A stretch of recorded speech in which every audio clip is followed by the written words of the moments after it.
উত্তর বিরতি গেল মাতার বান নদাবিয়া জুলুজন নদাবিয়া মিরাজন নবীন নদাবিয়া ফাতিয়া ধরুন নকরিবিয়া ওরজন নকরিবিয়া কোনো মাদারন নদাবিয়া সুমান আমারিবিয়া হারইয়ের জিয়ারান নকরিবিয়া হারইয়ের নবীরে সালাম নদিবিয়া মোনাজাত পর্যন্ত নগরত ফরজ নামাজ পড়ি যেন তারপি যদি আসাইছে বাঁশ গলা দিয়ে হলে।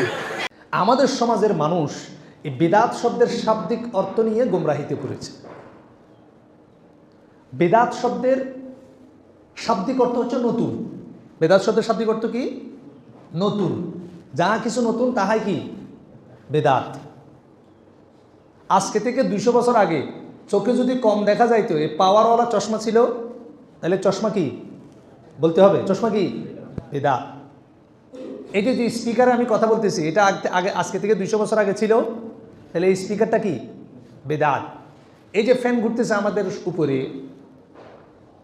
এই ফ্যানটা আজকে থেকে 200 বছর আগে এভাবে ইলেকট্রিক কোনো সিস্টেম ছিল, তাহলে এই ফ্যানটা কি বেদাত। এয়ার কন্ডিশন বেদাত। আরও একটা বড় বেদাত আছে, আমি আপনি আজকে থেকে 60 বছর আগে দুনিয়াতে ছিলাম, তাহলে আমরা এখানে যারা আছে সবগুলো বেদাত। আমি আপনিও কি বেদাত। শাব্দিক অর্থভাবে আমরা কেউ 60 বছর আগে ছিলাম না। 1900 ইংরেজির আগে এখানে যারা বসে আছি কেউ ছিলাম না। মনে হয় 1950 সালের আগে আমরা কেউ ছিলাম না। শাব্দিক অর্থে আমরা সবাই বেদাত। তাহলে আল্লাহ রাসূল বলছেন কুল্লু বেদাতিন দলালা, যারা বেদাতি হবে তারা গোমরা, যারা গোমরাহী হবে তারা জাহান্নামী। তার মানে আমরা এখানে যারা আছে সব জাহান্নামী। নাউযুবিল্লাহ। আল্লাহ রাসূল সাল্লাল্লাহু আলাইহি ওয়াসাল্লামের পরে যা কিছু এসেছে, যারা এসেছে আমল করুক আর না করুক, আল্লাহ রাসূলের হাদিস অনুযায়ী জাহান্নামী হবে যদি বেদাতের শাব্দিক অর্থ আপনি নেন। বেদাত অর্থ যা নতুন তা। আপনি স্পিকারকে বেদাত বলতেছেন কেন? আপনি ফ্যানকে বেদাত বলে লাভ কি? আপনিও বেদাত, আমিও বেদাত। তাহলে শরঈ বেদাত এবং শাব্দিক বেদাতের মধ্যে পার্থক্য আছে। শাব্দিক যদি বেদাত হয়, এই বেদাতে ইসলামের কোনো সমস্যা নাই।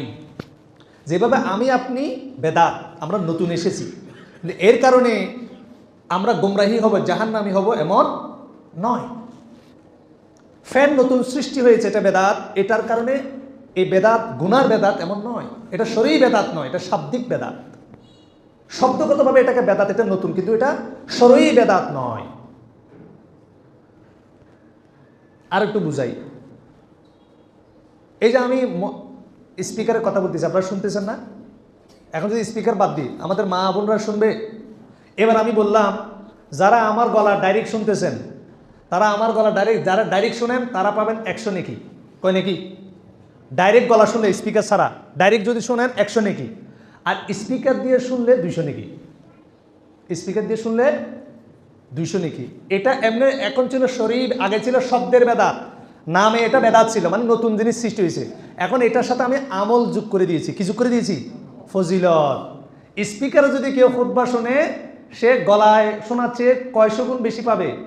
এমনি 100 গুণ, স্পিকার দিয়ে শুনলে কয়শো গুণ। এমনি যদি আপনি নামাজ পড়েন তাহলে আপনার জন্য 10 নেকি, আর ফ্যানের নিচে নামাজ পড়লে 20 নেকি। তখন ফ্যানের নিচে নামাজ পড়াটা শরঈ বেদাত হয়ে যাবে। বুঝতে পেরেছেন? আপনি গরমের মধ্যে নামাজ পড়লে 20 নেকি, আর এয়ার কন্ডিশন চালিয়ে দিয়ে যদি নামাজ পড়েন 50 নেকি, 40 নেকি বেশি পাবেন। কেন? এবাদতে মনোযোগ হবে, আরাম লাগবে এই জন্য। মাটির মসজিদে যদি আপনি সালাত আদায় করেন 10 নেকি, টাইলসের মসজিদে নামাজ পড়লে 30 নেকি। এইভাবে যদি কোনো নতুন সৃষ্টি বিষয়ের সাথে আমি ইবাদতকে সম্পৃক্ত করে দিই, সওয়াবকে সম্পৃক্ত করে দিই, তখন এটা শরঈ বেদাত হবে। ইসলামী শরীয়তের মধ্যে যে কোনো নতুন জিনিস সৃষ্টি করার মধ্যে কোনো বাধা নেই, কিন্তু শরীয়তের মধ্যে আমলগতভাবে আমল করবে। আপনি মনে করেন এই কাজটা করলে সওয়াব হবে, এই কাজটা করলে নেকি হবে, আপনি যদি এমন কোনো আমল শরীয়তে করতে চান, এমন কোনো বিশ্বাস স্থাপন করতে চান, তাহলে আপনাকে শরীভাবে যদি এটা সুন্নাহ প্রমাণ করতে চান, কোরআন হাদিসের দলিল লাগবে। অর্থাৎ আল্লাহ করতে বলেছেন, রাসূল সাল্লাল্লাহু আলাইহি সাল্লাম করতে বলেছেন, করেছেন বা করার জন্য অনুমতি দিয়েছেন। 3টা কথা বলেছি। আল্লাহ রাসূল করতে বলেছেন, অথবা নিজে করেছেন, অথবা করার জন্য অনুমোদন দিয়েছেন। তাহলে যে কোনো আমলকে আপনি সুন্নাত বলতে পারবেন। আর কোনো আমল সারাদিন আপনি করেন, কিন্তু এই আমলটা আল্লাহ রাসূল করতে বলেন নাই, আল্লাহ রাসূল নিজে করেন নাই, করার জন্য অনুমোদন দেন নাই, এটাই বেদাত।